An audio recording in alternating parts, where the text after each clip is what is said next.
done. Okay, correct thing is like this. Put it on your lap, unfold it, put it on top of your knees, so any food that falls off the table won't go on your clothes. Okay, some do nots.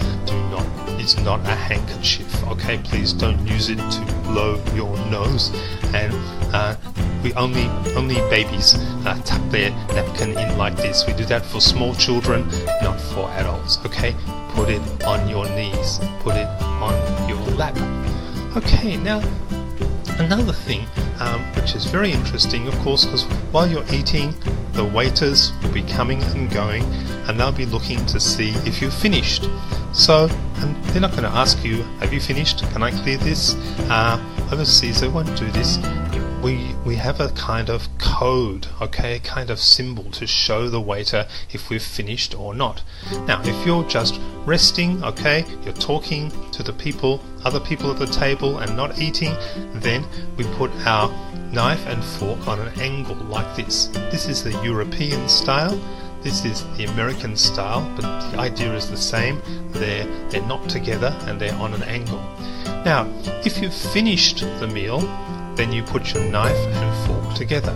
Again, you can see this is the European style, this is the American style, but the point is they are parallel, okay? They are together. The American style, but the point is they are parallel, okay? They are together. Now, it doesn't matter if you have food on your plate or not. If you put your knife and fork like that, the waiter will take your food away, okay? So if you haven't finished, which one do you use? If you still want to keep eating, put it like this, okay? If you haven't finished, put it like this. If you've finished, just put it like that and the waiter or waitress will take your food away.